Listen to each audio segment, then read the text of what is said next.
Welcome to another episode of Beyond Physical, where we talk about the mental, emotional, social, and at times spiritual benefits of exercise. We believe that exercise is more than movement, and this podcast is our attempt at sharing that message with the world by sharing our own as well as our guests' experiences and knowledge. If you enjoy it, we ask that you please spread the message by leaving a rating and review, or even better, by sharing with a friend. Keri, registered dietitian, previous Espresso guest, very knowledgeable, very engaging content on Instagram. I tried to look around on YouTube and stuff, but couldn't find much more other than your Espresso. But thank you so much for joining us. Thanks for being here. Thank you. And just for context for anyone listening, how did you get into the world of dietetics and why? Gosh. I wish I had a more inspirational story, but it was one of those things kind of leaving high school, knew what subjects I liked physics, liked biology. Like I wasn't really into it in school. And then just went on, it was like either physio, like bio or dietitian, and I just went for the dietitian. Sounded the most interesting, and then I only ended up falling in love with it when I started. But then after I graduated, it was a bit different because in the dietetic space, when you learn it, so it's a 4-year degree and then you have to do 1-year ComServe, and it's very positioned towards like a clinical setting, so hospitals, clinics, that type of thing, and it wasn't really like the niche that I enjoyed. So then only afterwards when I left and I kind of started private practice that I realized that like my interest is very much in like the sports and exercise. And yeah, since then I've been running a private practice in Foreshore here in Cape Town. How did you find out that the sports and performance vertical was one that kind of jumped out at you and you were interested in? You know, I've always been, like, sounds like cliche, but I've always loved sports. I've always watched sports. My dad and my brother have also been like into like high performance ultra type of sport. They used to like the Cape Epics when I was in school, and always watched like soccer and football and rugby and things like that. And then when I kind of just like dove deeper into it, you realize that like in my degree, we learned everything below the healthy individual. So any sort of disease, abnormal health, that's what they teach you. And I realized that they didn't really emphasize the elite, which is people who are exercise and athletes and active people.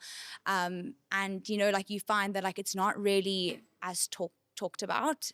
Only recently, I guess, but especially in South Africa, we didn't have many dietitians who were really dialed into the sport, and only recently do you see like people taking it seriously or sports teams getting a full-time dietitian. So, you know, it was something that I enjoyed, and I always ended up kind of coming back to it as like my best kind of interest. Yeah. And what would you say in the, obviously it's quite a broad space, but in the world of performance nutrition, what would you say some of the common misconceptions are? Like, what are things that people are getting wrong in that space? So I think it always comes back to that like carb conversation. I think for like maybe the last 10 years, carbs have been like really demonized in what they do in the body. They make you pick up weight, they make you fat, which is completely untrue. So the kind of misconception why people tend to like lose a lot of weight when they kind of cut out the carbs is that carbs and water are stored together. So water makes up weight. So when you're eating carbs and you have stored glycogen, which is kind of like where our energy stores are in the muscles and the liver, it's stored with water. So the initial cutting out carbs, people are like, oh, I lost 3 kgs in a week, because it was literally water weight that you were kind of getting rid of because your glycogen stores are completely depleted. So in terms of sports and exercise, that kind of trend and pattern of like low carbs makes you fat, carbs are going to ruin your body composition, you're not going to be able to be lean, has kind of carried on into sports. So even you find like people aren't taking in nearly enough carbohydrates to support performance, and that makes such a big difference, because if it fuels your performance, then you go to the gym or you go on a run or whatever, your output on that exercise is greater, which means, you know, your muscles feel it more, greater difference, and then you're going to get greater strength gains afterwards. So it's not necessarily like you're going to eat and it's just going to go. You're using those carbs in the workout, and it's going to affect muscle gain, all that stuff going forward. And how biologically, or I suppose maybe physiologically, are carbohydrates actually helping us as athletes? Is it that our bodies are more capable of converting that specific macronutrient into energy, or does it do something different to other macronutrients? Yeah. Like, why is it important and why is it good? Yeah, so the way that kind of in the simplest terms, the way carbohydrates are stored is very easy to break down, like you've mentioned. And we have quite a few energy systems in the body, so physiologically, and carbohydrates just happens to be the one that can convert the quickest. So this is kind of where it gets a little bit confusing, but carbohydrates is mainly for high intensity sports. So I would say maybe where your heart rate is slightly raised, your body preferentially will use glucose for energy because it can break it down faster. But then if we're doing something like a low intensity workout, maybe like certain versions of Pilates, walking on the promenade, whatever, then your body may, use fat instead. Okay. Because fat takes longer to break down than glucose does or glycogen does. So if I need to sprint from here to there, breaking down fat is way too slow to give me that energy, so it'll go straight for the glucose. So one of the things that tends to be a problem is that if you aren't taking in enough carbohydrates to, have those stores full and ready, your body will have to compensate and break down other things. And unfortunately, that happens to be muscle as well. So some people are going into their workouts maybe fasted or without eating anything, and they're doing something quite intense. The energy has to come from somewhere. So one, you'll either be really flat and you'll have a really bad workout, or your body will break down a source of energy in your body, and that could be muscle, which is almost counterproductive in the sports world. And that would be like when people are doing ultra endurance stuff, when they end up getting rabdomiiosis, right? When there's kind of like, Yes. I don't know exactly how that works, but I've heard it's really bad. And, Yes. and it's not like Yes. a sort of good state for your body to be in. Yes, it's quite a complex process, and also sometimes like in ultra marathons, you'll see that later on your body kind of kicks into using fat for fuel. And we also have to get quite creative with how we supply carbs to athletes, because the kind of transporters that we have in our body for glucose, to absorb glucose and use glucose, can sometimes get saturated at a certain amount of carbs. So then we have to get creative of like using different versions of carbohydrates or glucose, not using glucose anymore, different versions that attack different receptors. So then you'll sometimes get like those very like advanced sorts of gels that have different forms of carbohydrates in it to allow for optimum delivery.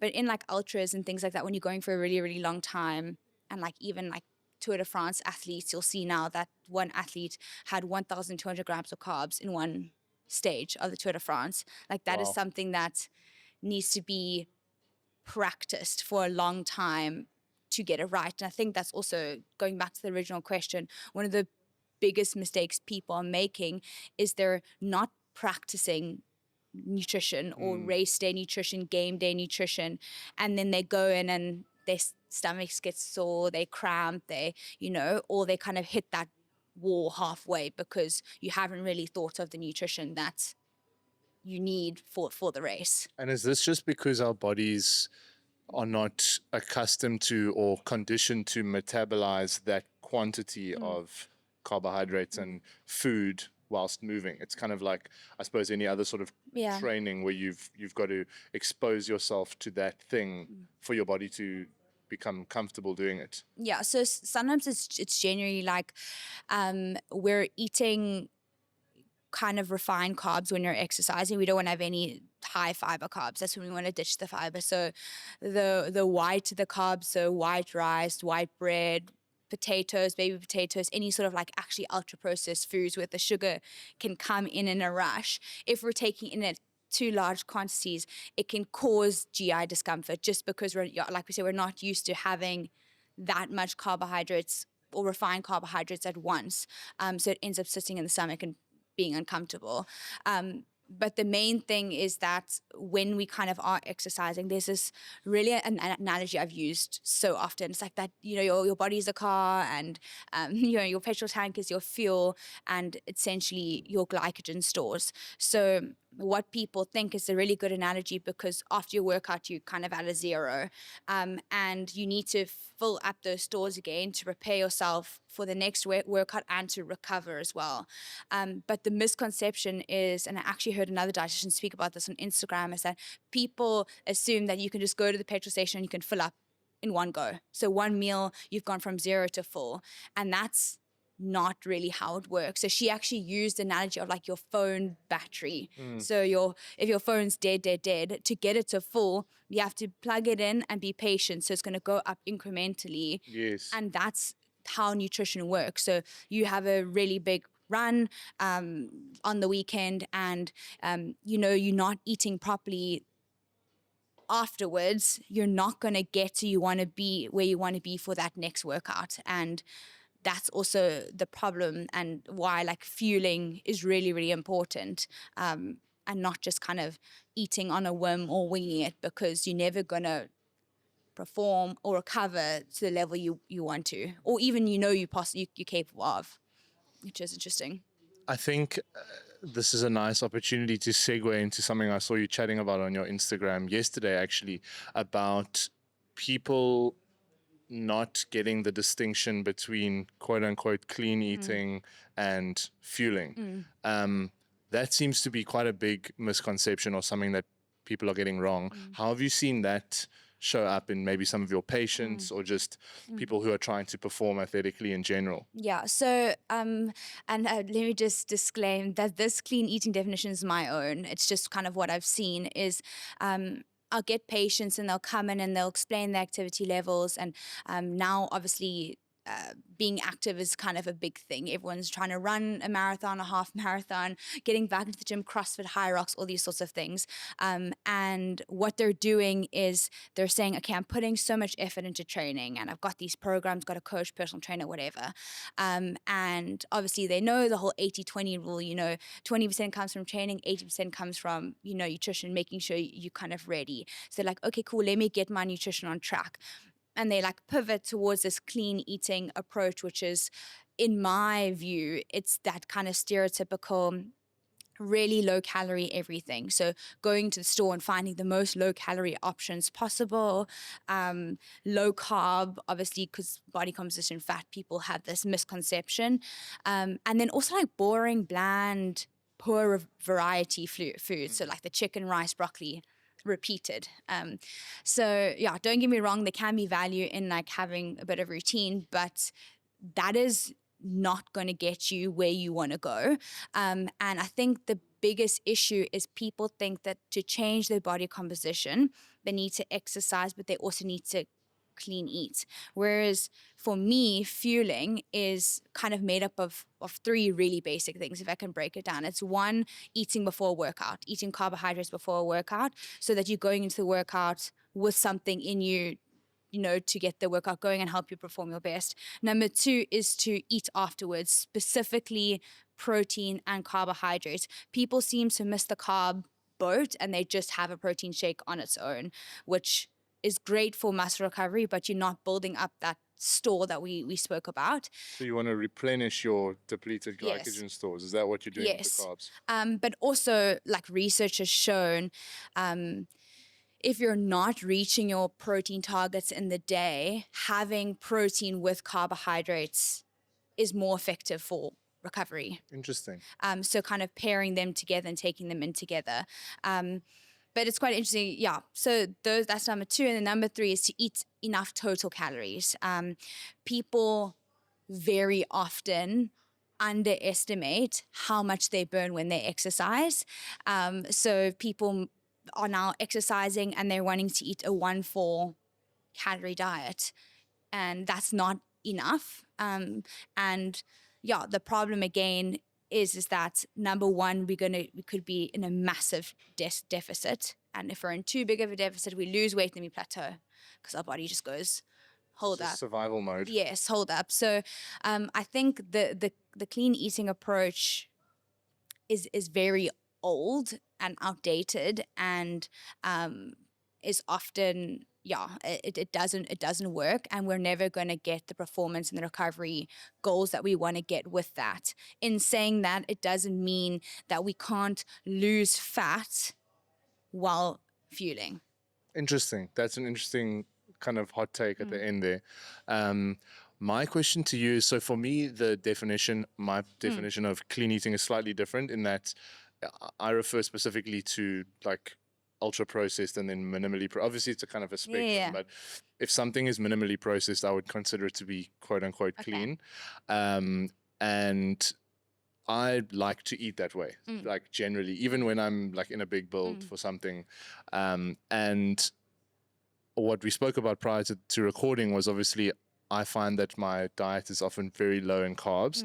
How would you suggest somebody like me who likes to eat minimally processed foods administer effectively enough carbohydrates to fuel for ultra endurance sport? Yeah. Because like when I'm like doing a long run, well, not a long run, if I'm doing an event and it's like a trail ultra, I'll often per hour eat like, at least one sandwich, but I'll easily go through in a day like 8 to 12 sandwiches, and it just gets like insane. And even that is now, because it's sometimes a white sandwich, it's no longer like a minimally processed food. Yeah. Is there a way to administer enough carbohydrates without utilizing supplements and ultra processed stuff? Yeah. Or is that kind of like a sort of fundamental element of fueling properly? So I think the main thing with kind of your definition of clean eating is we always do want to eat the most whole foods as possible. And we do naturally want to stay away from the ultra processed foods. So in our daily life and daily diet, the more we eat from like raw, natural food, so like raw vegetables, good sources of lean protein and carbohydrates, the better. But when it comes to endurance events, exercise, things like that, then it comes down to the volume of carbohydrates you want to eat. It's a lot of food if we don't go into the processed. So what we get when we eat processed food, and like if we just give you some examples, so like gummies, gels, those are kind of like the main ones that people target. Even like Powerades, carbohydrate powders, all those sorts of things is what we get with those. And what really works is we're getting a smaller volume but high carb. So if you're thinking you're running, specifically if we're running, your mechanics of your body is literally going up and down. And if we're eating high volumes of food at the amount of carbs that someone like you doing an ultramarathon needs to eat, it's going to be extremely uncomfortable, and you're probably not going to have much of an appetite. So what we're trying to do is take the issue that people face when they run, which is that the appetite may be low, they're actually running. It's not easy to maybe shove like 10 baby potatoes into your mouth while you're running. Also, like, where are you keeping it? If you're needing to eat it between aid stations, which could be in your race strategy, where are you keeping all these baby potatoes? It's not going to really work. Your pack is going to be like bulging out the back with like all and these it's going to be squashed and uncomfortable and things like that. So what we get with the ultra processed things is it stores well. We're having low volumes, and also we can pair it with hydration strategies as well. So you could be drinking the nutrition or the hydration that you need to drink with the carbohydrates. So it's like a 2-for-1 special. So in terms of like really long races, ultra processed foods may need to come in, but you can also mix it. Like quesadillas are really good options. That's so beautiful. At race things, quesadillas are good. Like you said, sandwiches. I had pizza once. Pizza. Yeah. That was it wasn't so nice. planned, but it was beautiful. Yeah, exactly. So you can work it in when you're at a station eating real food. So you're also just not like starving. But then again, it comes down to the individual athlete. Some people really hate a gel and they do not want to take a gel, doesn't tolerate Sure. well with them. You. It just gets to a point where it's too yes, much. yes, yes. Where you've been running for a really silly amount of time. Yeah, like a 24 and hour it's like, period. yeah, and it's like if I smell another gel, I'm done. Yeah, Like, yeah. I'm not. And then it also comes, that's all like the practicing and training your body and having, I guess, also having someone that's where like a sports dietitian or exercise dietitian is really good, because their entire job is just to test things and give you variety and find things that you're comfortable with. So it actually means you are taking in the carbohydrates, because some people just go like, I can't have another gel, so they have nothing. And that's not what we want to do. So in long-term races, you have to kind of get really, really creative and also be working with the athlete for a bit of time before, so we're not trying new things on the day, because that's also just bleak when it doesn't work and like you're uncomfortable for the next 10 hours because it hasn't agreed with your stomach. So there is room for like the whole foods in majority of your diet, but if we are kind of like in exercise, in race, it is quite nice to go for the ultra processed things. Okay. Unfortunately. So basically, it's a non-negotiable. It's a non-negotiable. It's very difficult to get around without a pack with baby potatoes falling out of it. Yes, exactly. Okay. So yeah, it is interesting. I was expecting that answer, but I thought you might prove me wrong, and unfortunately, I have to keep having gels. Okay, that's fine. But ultra processed is like a big buzzword. I know AD wanted us to talk about some trends, but the specific trend that I'm interested in is not actually ultra processed. Well, kind of it is an ultra processed food, but as we spoke about before recording as well, seed oils. Why is that something that is like top of mind for everyone? Why are they so controversial? What's wrong or what is not wrong with seed oils? So I think the main thing is like what people are getting wrong, or what the media does is it zooms in on one type of fats, which happens to be the seed oils, and is also kind of characterized as an omega-6 fatty acid. So just to give you like a brief overview of the type of fats, we have saturated fats and trans fats, which are like the really bad ones in meat from fat from animals, butters. And they're bad, why? Because what they do in the body is when you eat too much of it, and like bear in mind, anything overconsumed is bad. Okay, and that's the dietitian's way of preaching it. So if you overconsume trans fats or saturated fats, it forms a bad cholesterol, which is known as the LDL cholesterol, and that's the one that literally sticks to the walls of your blood vessels and causes high cholesterol, high blood pressure, because now the surface area was this big, but now it's this big for the same amount of blood to pump through. So and your blood pressure rises. Blood pressure rises, risk of stroke, heart attack, things like that. So that's if we're over-consuming the bad fats, which is bad, so bad word, saturated and trans fats. And then we get the unsaturated fatty acids, which is monounsaturated, polyunsaturated, fancy words. But their job is to increase another type of cholesterol called HDL cholesterol, which basically goes and tries to remove that sticky cholesterol from the blood vessels and metabolize it in the liver. So it's kind of like a bit of a game trying to like lower the one but increase the other. So within those two good fats, we have omega-9s, which are monounsaturated, which are olives, olive oils, avocados, nuts, and seeds.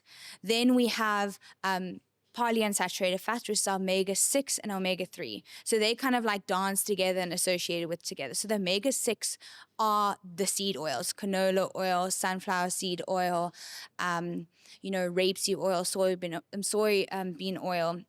So, and then we have our omega-3s, which is like the hero. So it's any sort of fatty fish. So salmon, pilchard, trout, sardines, pilchards. So any sort of like fatty fish. And that's not like a deep fried hake fatty fish, but like inherently fatty, which has a high amount of omega-3s. So where the problem comes in, or I see the problem comes in, and this is kind of the view that I want people to have of it, is you need to have an ideal ratio between the two. There's no way of working it out, but just kind of in daily life, kind of assessing how much of each you're having. So the original recommendation is a 4-to-1 ratio from omega-6 to omega-3s, okay? And that was kind of, it came up in conversation and in like our studies and research from a whole foods diet. So we're eating non-processed foods, so we're eating fresh meats, fresh vegetables, we're cooking them at home, and through that, we ended up having a 4-to-1 ratio, which is perfectly fine. So anti-inflammatory being omega-3, and then we have an omega-6. The problem comes in, what I view is coming in, is in our Western diet, the quantity of omega-6 is super high because it's in all our processed foods. People will see reading labels, oh, it's got so much seed oils in it. So it just happens to be in a lot of our processed foods. And because the Western diet, we eat a lot of processed food, what we kind of seeing is that original ratio that we wanted to be at a 4-to-1 is now at a 20-to-1. And an overconsumption of omega-6 or seed oils is pro-inflammatory. And it could be pro-inflammatory because you're eating a lot of it, but it could also be more pro-inflammatory because you're eating a lot of it and then we're not having any omega-3s. So that's kind of where I see the biggest issue come in. I think if you look at your diet as a whole and you don't eat very ultra-processed foods, you eat quite a good whole food diet, we really don't have to worry much about the omega-6 seed oil conversation. But if you're someone who's eating a lot of ultra-processed foods or, you know, lots of takeaways, lots of things in packets and stuff, they do use a lot of seed oils. And the likelihood of it causing an inflammatory state in your body is possible. And, you know, we see a lot of it being a problem in like other health conditions. So, you know, disease of the lifestyle, hypertension, cholesterol, diabetes, PCOS, all those sorts of things where our body leans towards chronic inflammatory, then it might be a problem. But my overarching thing is just make sure you're having enough omega-3s. Okay. Because it will balance out the ratio if you're eating well already. And then what's some low-hanging fruit in terms of that? Salmon or something? But that's not really low-hanging fruit, so that's expensive. Yeah, so the problem is that like to take in enough. So the general recommendation can be between like 250 milligrams to 400 milligrams. Okay, so it's basically 3 portions of fatty fish per week. That's a lot. It's a lot. I do that like maybe in a month. Yeah, and you see, I'm someone, I don't even eat fish. Big problem, but tuna. So I can't get it in. So you use supplements. So I have to supplement, which is, and it's almost, it's one of the most common supplements I recommend, genuinely, other than creatine. But yeah, omega-3s, because it's like you're not getting, even if you eat fish, you're probably not eating enough. Even if you are eating 3 portions, is that enough to counteract the other foods and the maybe chronic inflammatory state that our bodies could be in? Probably not. So as a supplement, I always say at least 1,000 milligrams of DHA and EPA containing supplement is what's going to make a big difference. And in research, we see it makes a massive difference in inflammatory markers, literally on blood tests. Okay. And I want to put a pin in creatine. I want to come back to that. But before we do that, why does it matter to keep that ratio in balance? How will the imbalance manifest in terms of health conditions? Yeah. And will it happen today, tomorrow, or will it happen in 20 years' time? So you see a lot of these like diseases of the lifestyle or chronic inflammatory conditions, even autoimmune conditions. So like if you're saying PCOS, any sort of like gut related things, sometimes they come on spontaneously. So you don't realize until it happens. But a lot of it does come down to our lifestyle. So having, in like the most simple way to put, having like our body at a low grade chronic inflammation is terrible. Okay. It's terrible because our cortisol rises, and any hormones, especially in women, they all work together in some way. So if we're having chronic high cortisol, that could affect our reproductive hormones, and women could be getting irregular periods and all these sorts of things. It could manifest in insulin resistance, which means it can be more difficult to lose weight because all your hormones are kind of messed up.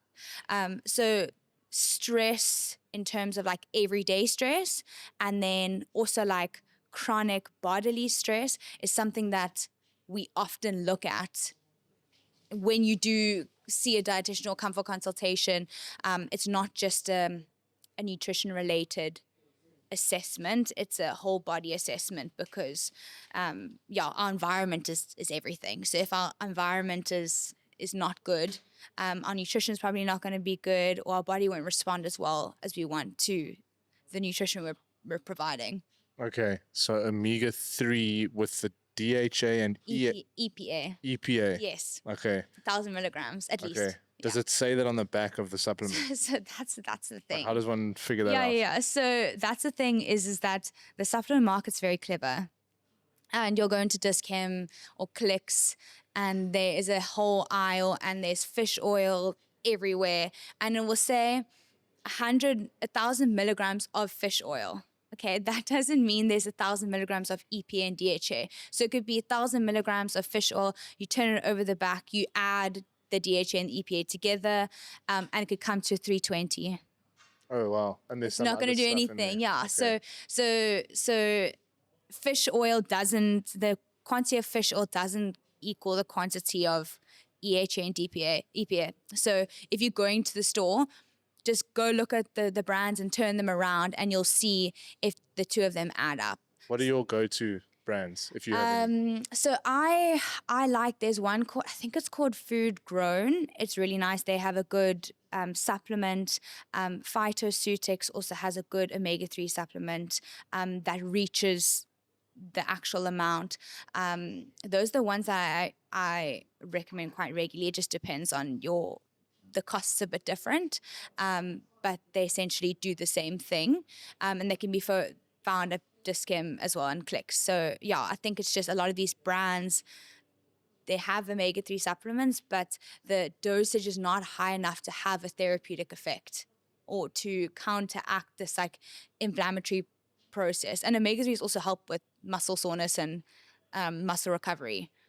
So there you go. Okay. I need to start doing that because I really don't eat much fish at all. Yeah. So that would probably help me quite a lot. Yeah, it will. And then creatine, why is that something you swear by? And I've seen a trending thing coming up being about why women specifically should take creatine. Yeah. Is there a difference in the way that creatine benefits men and women?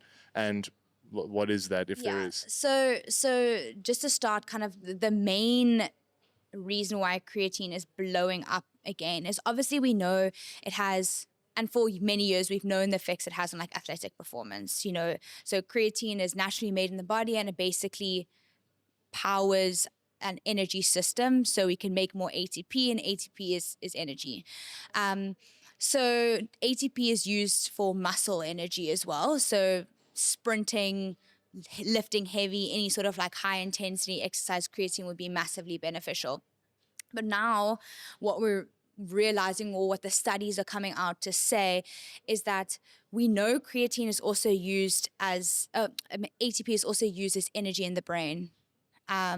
So what we're finding is that creatine is having a massive benefit of processing speed, memory, depressive and anxiety symptoms.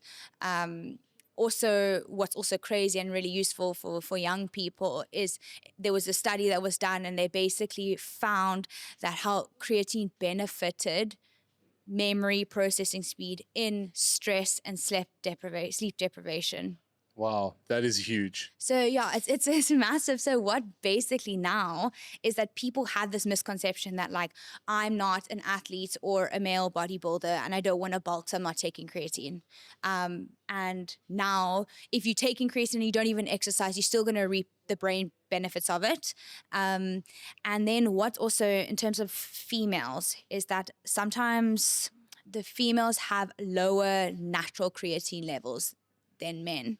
So say if men are sitting here and they supplement with creatine, they're getting to here. Women start here. Okay. So you'll see the benefits a lot quicker, and there'll be a larger difference. So and also like as we age, women age, you see a lot of muscle loss, age-related muscle loss, especially in women in menopause. Estrogen goes, bone health goes. You get that like sarcopenic effect, which is like the breakdown of muscle as we age. Some research has come out also to say that creatine can help that, even if we aren't resistance training, which is quite amazing and substantial. But then, people come with like I'm going to bloat, or the water retention, I don't want to get big, which is also like a big myth, because creatine causes intramuscular water storage, not subcutaneous, so not under the skin. So you're not going to take creatine and like have like edema and puffiness in your face and your body. It's literally just more water going into the muscles, which will benefit muscle growth and leaning out, if women like that word better. So there's a lot of myths around creatine and that people are kind of afraid to take it, but it's showing amazing results. I have a patient who's literally just taking it for brain fog and fatigue and endometriosis. Jeez. So it's massive. Do we know why women generally have naturally lower levels of creatine than men do? I wouldn't actually be able to tell you that in like a scientific way, but we also find that like there's a lot of situations now and environmental factors that are also lowering our like creatine levels. So stress, Interesting. chronic disease, the lifestyle, PCOS, those chronic inflammatory conditions, we're seeing creatine be lower in those. So and like you can get it from food, but it's very hard to get enough from food.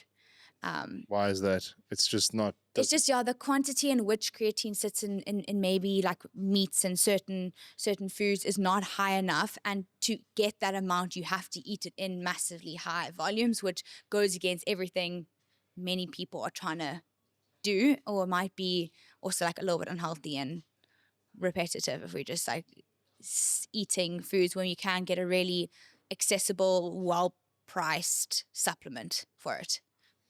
And another supplement question. This is a supplement that a friend of mine used to take when we trained in high school. boy. And I saw that you actually advocate for it, which was so funny because I was like, oh, he was right all along.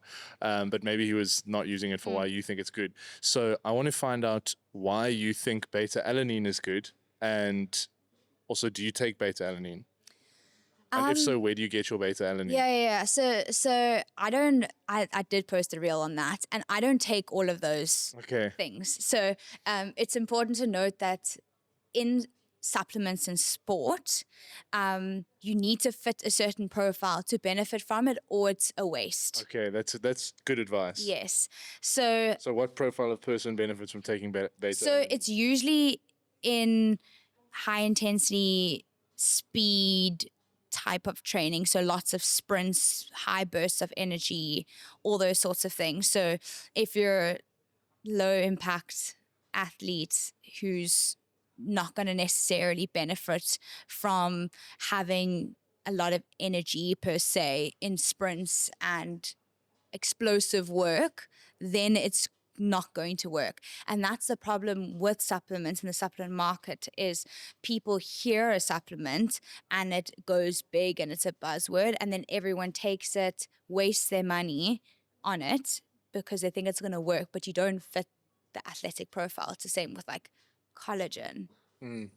It's the research in sports is saying that people take it for like anti-aging and like I don't want to wrinkle, or like as women age, or like start taking collagen, putting it in their like matcha or coffees, whatever.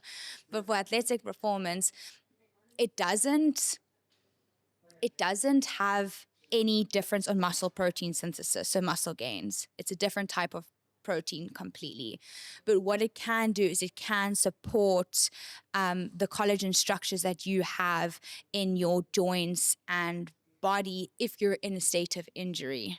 So what now people are saying is people will take a dosage of collagen prior to their rehab sessions.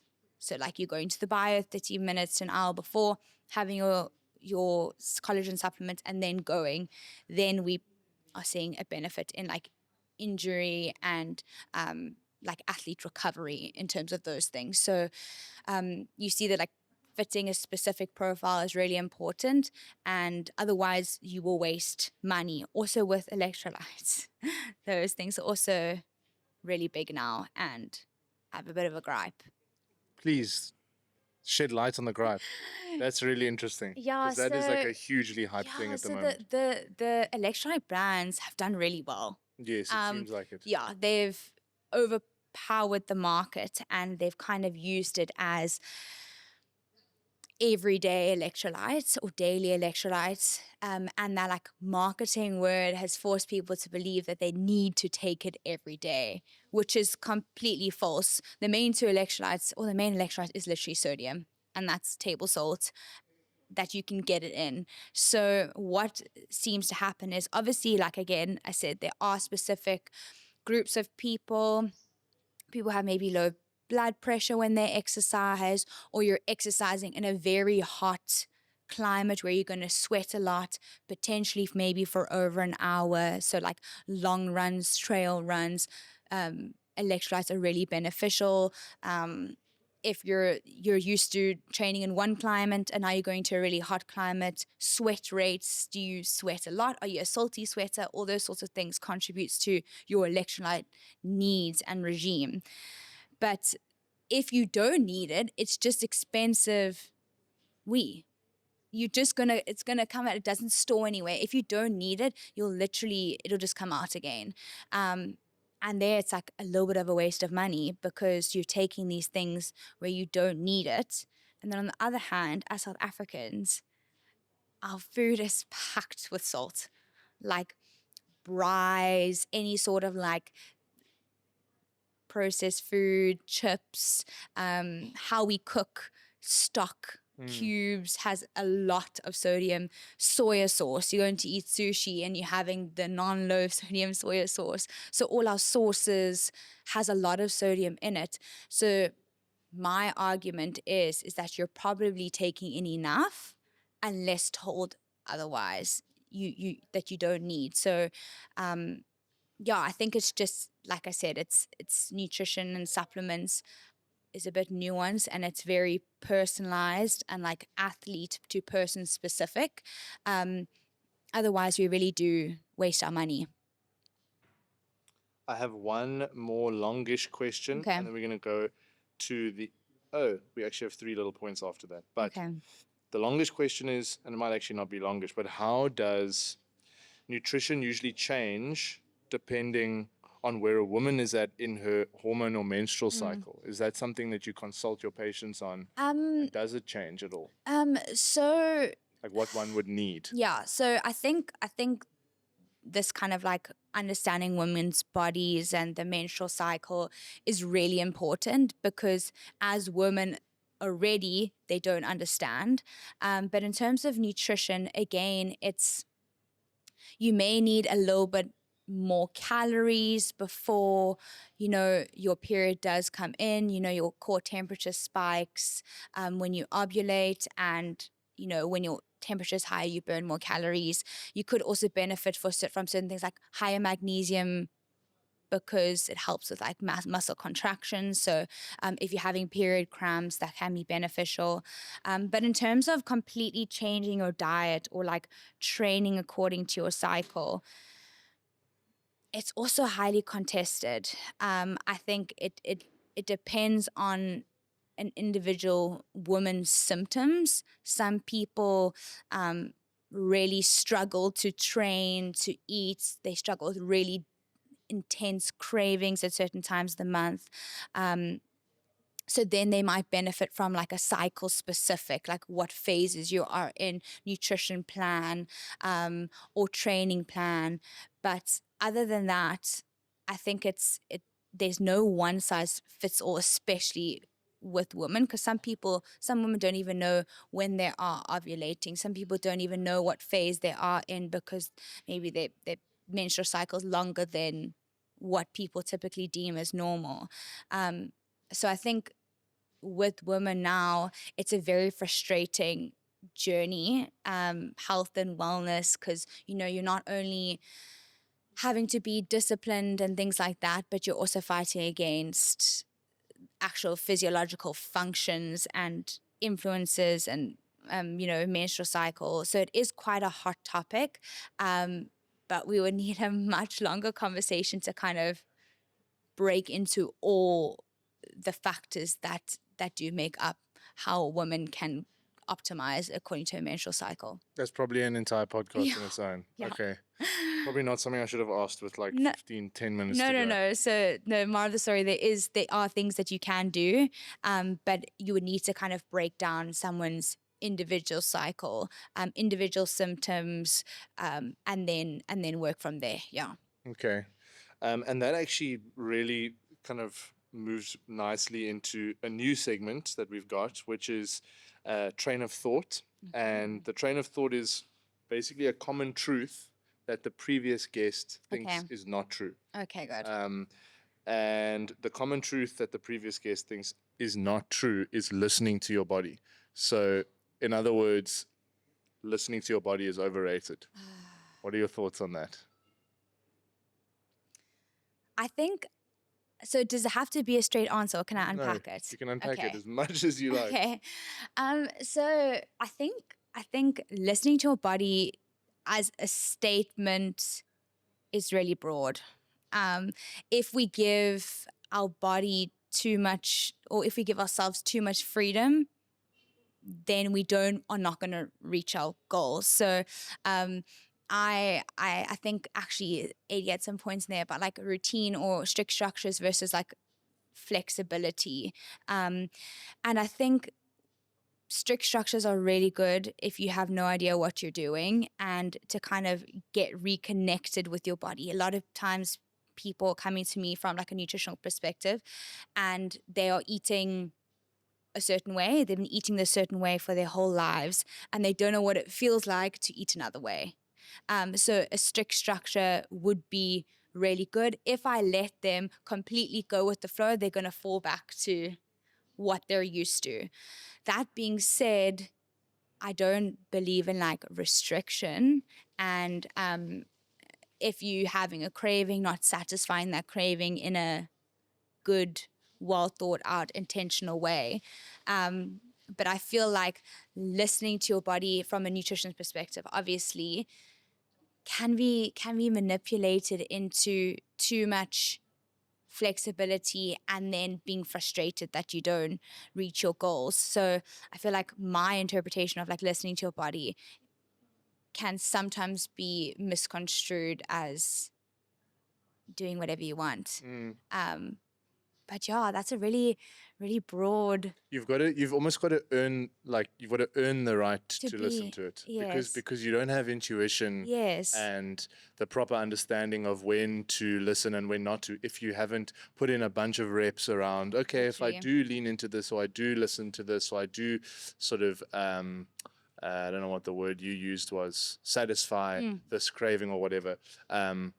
That's going to have a good outcome Yeah. versus not. Yeah. Like, you need to have Yeah. been quite conscious and aware and intentional about your nutrition for a while Exactly. before you can do that. Yeah. I think the same applies to training. Yeah. It's like you can wake up and have stiff legs and be like, I'm sore, like that's my body telling me not to train. Or you have done this for like 10 years, so you know if you're in a program that is stretching you, which it should if you want to progress, then that's normal. And you maybe Literally. shouldn't listen to the messaging from Yeah. your body saying, I don't know if this feels so good. Yes. So, yeah. And I think it's like also listening to your body, like, is that controlled by like motivation?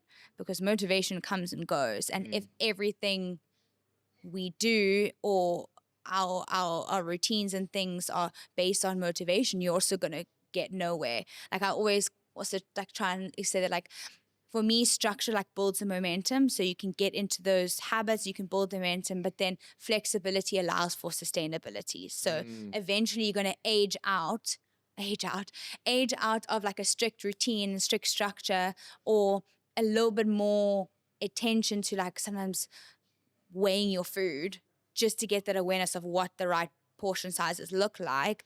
And then eventually you'll be able to know when you're satisfied, you can see on the plate, you can make those intuitive decisions and then listen to your body in terms of, am I hungry? Am I full? But so many people don't even have those, or they don't exist. So yeah, I think it might be overrated listening to your body. Oh, so you actually might agree with the previous case. Yeah, see, That's pretty cool. Yeah, it depends. I think Interesting. Yeah. But we have a quickfire segment at the end, so this is just straight up overrated, underrated. Okay. Okay. Underrated. Okay. So this one is like exactly the same as the previous one, kind of. Okay. Intuitive eating. That's not the same as the previous one. Maybe underrated. Underrated. I don't know if I agree with you. Why do you say it's underrated? So I think in intuitive eating, again, people like to take an idea and mold it into their preference. So intuitive eating isn't going with the flow. It's being in tune with hunger and satiety cues after quality education, quality practice, and it's actually just understanding your body, not going the flow. I feel like the previous one is like, I'll do whatever I want. Oh, like I don't feel like making breakfast today, or I don't feel like eating, so I'm not going to. I feel like the previous one is without discipline. Intuitive eating is with with- education and with discipline. And intention as well. Intention, yeah. Okay, I'm with you then. Okay, convinced. Meal prep. Underrated. Yeah, I agree. You can't do it without it. My life is made way worse by not meal prepping. I don't do it. It's this week. I doing a little experiment where I'm like started a new like kind of plan, and I made myself an exact meal plan like I do for my clients. And I was like, I've always done the intuitive thing, kind of just like know what to eat, know what to buy. What do I feel like today? Go. And it's actually been really liberating to actually meal prep. And I've learned so much about myself and kind of like my habits that like I can improve on. Like you say, you get into a habit of serving a certain amount of food, and that's just kind of the norm, and you do it even blindly without even realizing, or reaching for snacks blindly without even realizing. But if you've got things planned, and you just need to pour the Tupperware out onto a plate, warm it up and eat it, you'll realize that that amount of food was actually enough. And yeah, even like training better, feel stronger at the gym, can see within like a week weights are progressing, maybe because I'm actually eating the stuff that I need to eat and not like winging it and allow for room to forget or make mistakes. I think that is a big part of it. For me also, though, a humongous part of it is it feels like a really powerful act of self-care and like prioritizing myself and my nutrition and being like, because if you're running your own business, your own practice or whatever, like things get busy. Yeah. Mark knows, you get a call, you're in Taqueni, bro. You just all of a sudden, you're no longer in the same province. Literally. Yeah, bro, you're in Conce or whatever it is. So it's like, if you prep your food for a couple of days and you've got you. Literally. It's like, oh shit, amazing. I made myself this meal like a day or two ago. Beautiful. Yeah. I don't have to like go and eat a garage pie or something. And I think it is one of those things that can easily be left on the back burner, and like when schedules are busy, it is something people forget about. So people are like, oh, what do you eat? Like, I forget to eat breakfast. Like, how do you forget to eat breakfast? How do you forget to eat lunch? It's because you're too busy to prep that thing, so you choose to ignore it anyway. And when you do that, like I said, people aren't achieving their goals. And like that's kind of also with really bad like meal patterns, meal routines, skipping breakfast. Hate that.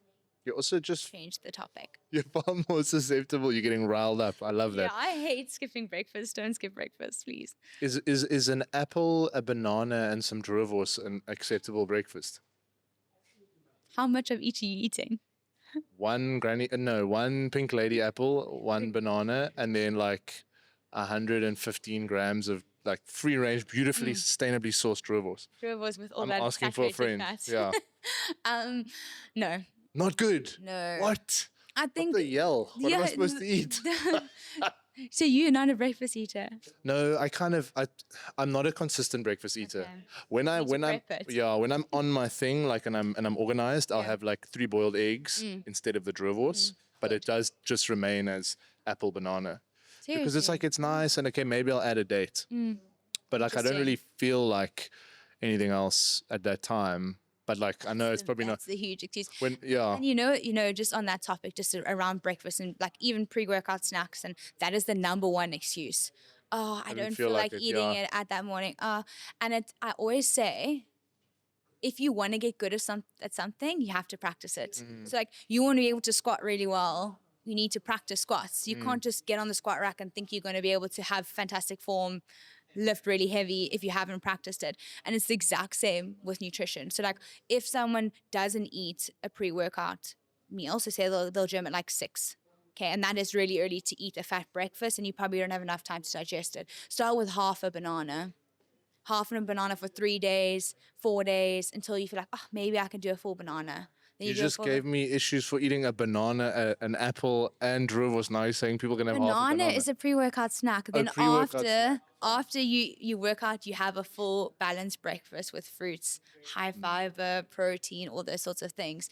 But that's the thing, is like to get better at eating breakfast, you need to start somewhere, like weaning in things that could improve that breakfast you already like to eat. So that's the tip for you. Okay. Your takeaway. I'll start implementing that. Free consultation Thank right you. here. You can just send me the invoice afterwards. Okay, we've also kind of touched on this, but it's still cool to overrate, underrate. Quote unquote clean eating. Overrated. I think according to your definition, yes. Yeah, my definition. Because your one has like Low carb. low calorie focus, which Yeah. I think is the most whack thing ever. Yeah. I Don't was- make things low calorie. Yeah, I was chatting to Claire last night actually, and I said, it's not my idea. I heard this somewhere, but I can't remember who. So sorry, I can't give them a reference. But the food pyramid, I feel like should be redone, and it should have at the bottom have energy balance. Yeah. Like how are you actually giving yourself enough food energy, Literally. like enough calories? Literally, yeah. I think Because- enough total calories is a massive thing. And I think for me, the low calorie foods that you are like substituting into your diet honestly sometimes have, and like now I'm not talking like low calorie as like certain fruits and vegetables are low calorie. I'm talking like the like low calorie way of living. It's like having corn chips in nachos versus having trigs in nachos. I hate that. Just have the corn chips. It's fine. It's just the portion sizes, you'll have more satisfaction. But yeah, you end up eating foods that don't have the nutritional value you need in your diet. So like we said, kind of just eating with purpose. Like if I'm eating something, why am I eating it? What effect is it going to have on my body or not have my body, or is it for the soul? Is also So good to note. That's true. That's a good There's question soul to ask. food that you have to just include in your diet just for mental health reasons. This is true. You need to have a soul food budget. Yeah. So then what do you think? How do you feel about the lean girl?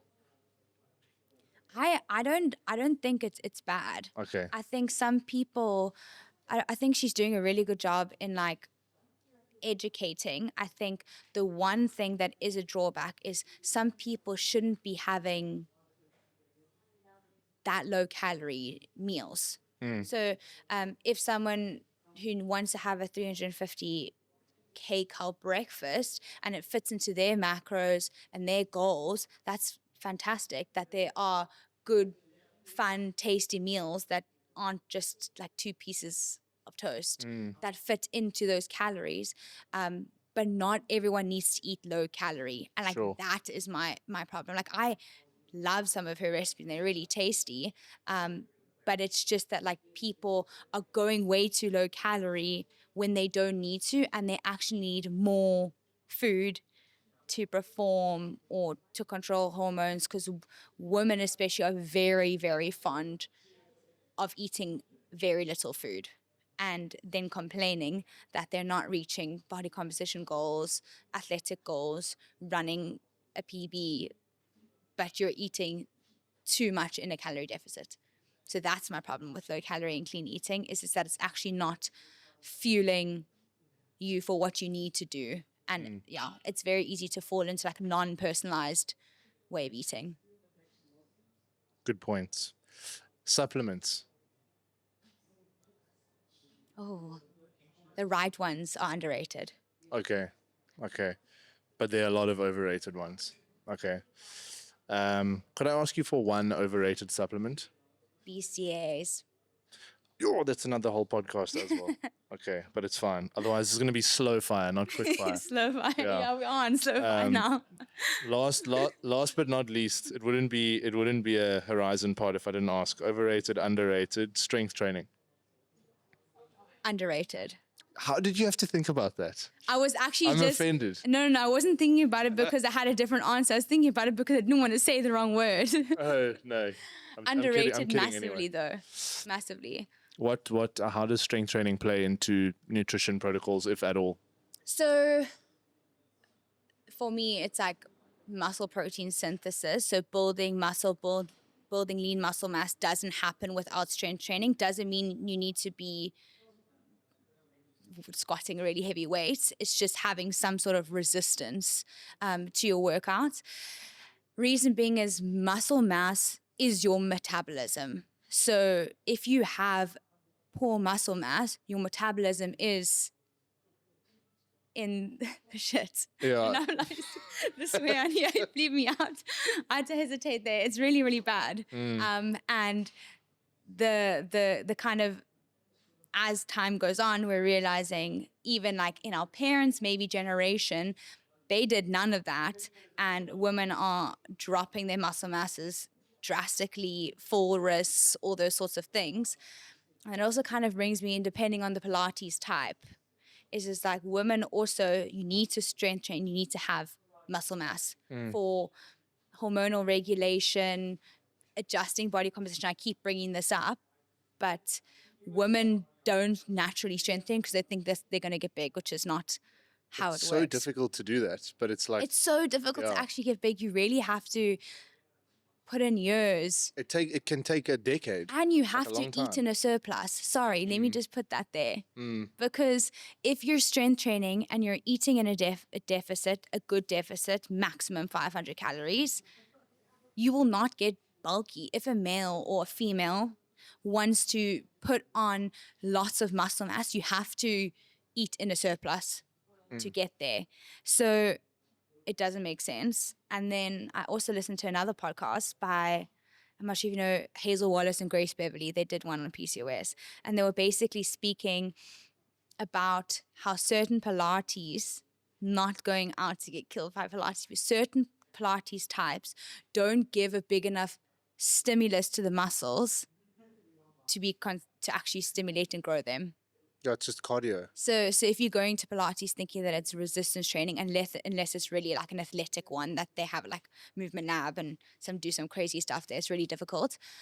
But yeah, it's just important to note that like people can't go through their lives doing one type of exercise, and it can't just be like walking on the prom. Like it's not enough. Yeah, there's a big onus on people to rebrand and market strength training properly. That's what we're trying to do. Because, for instance, when I was on a panel a week or two ago, it was a women's run focused panel, and strength training came up, and then somebody asked if they could use Pilates instead of weight training for their resistance, and I was kind of like, I mean, I think it was a good question, but it sheds light on where everything's at in terms of people's understanding of what they need to be doing in order to give their bodies the best chance to progress in that regard. I'm like not a physio, so I'm going to make this a short sentence, but one of my best friends is a physio and we talk about it all the time. It's just like, it's so funny how people will be like, okay, I want to be a runner now. Cape Town people, I'm running a half marathon, and all they do is run. And then they run the half marathon and their knees, their hips are destroyed because they didn't have the muscle mass to support being on your legs that long. And the impact on the knees, the impact on the hips, all those sorts of things. Like I literally, my whole Instagram is of running influencers who are now doing rehab with a bio because they haven't done enough strength training to begin with to stop that from happening. Yeah, it's but we'll get there. We'll convert as many people as we can. Yeah, there you go. You know, strength Eating training. carbs and strength training. Exactly. I That's need to our talk to you movement. about eating carbs because I'm way down on the good scale How there. did you even do that 13 peaks? A lot of carbs? white bread sandwiches Is that and what you pizza ate? as well. But it gets to that point where I'm like, I'm not accepting stuff, and I think I'm eating carbs, but not still not enough. Like I feel like I'm leaving a lot on the table because I start to refuse the ultra processed stuff, which is like really good bang for your buck. Yeah, like that's So- that last descent of that last case study was mentioned that the guy who won the Tour de France. Oh, the name's leaving me. Anyone know? Tadej Pogacar, Yeah. the goat. He was the Shout out. one. Actually, no, Lance. He was the one that had the 1,200 grams, 1.2 kgs of carbs in a stage. And they're so small. Exactly. That Case is point wild. made. But how many hours was the stage? Oh gosh, I don't know. Because that would be interesting. Because I want to know what it is per hour. It's still going to be bonkers. Yeah, it's mad. I actually think I saw an Instagram post of like the breakdown. Couldn't have been more than like 4 or 5 hours. I have no idea. Because I don't know how they long do they like stage. 200 5 hours maybe. They do like 200K. So that was okay. That was in a day. So that included breakfast, but majority sat within his actual cycling stage, and that was like obviously carbohydrate drinks, certain gels, certain things that they'd trained. But yeah, kudos to that dietitian and nutritionist there to train, and he did it and he won. So guys, Yeah, look at Tadej. looking in the camera there. Yeah, he's a complete. Yeah. He's an alien. But Keri, thank you so much. Thank you. Thanks for the chat and all the amazing information. I've learned many things. I need to shout out Connor Andrew. Thank you, Connor Andrew, for that question that we did answer. Keri answered about the ratio. Where can people find you? Instagram. Yes. It's at KeriDietitian with a T there, hey, not a C. Okay. Anyone who spells it incorrectly there, you're not going to find me. So yeah, on Instagram mainly, that's it. Okay. Awesome. And your practice is in? For sure. For sure. Yes. Okay, yes. cool. So it's also close in the area, and also do online stuff as well if the location's not suitable. Awesome. Thank you. Thank you so much. Thank you for having me. Thank you for listening, and we will catch you in the next episode. Thank you so much for listening to the show, guys. We love answering specific questions. So if there's anything you want to know, leave a comment or reach out to us directly at HorizonZA on Instagram or email us at movement@horizongym.com. Until next time, I'm your host, Seb Prentice, and this is Beyond Physical.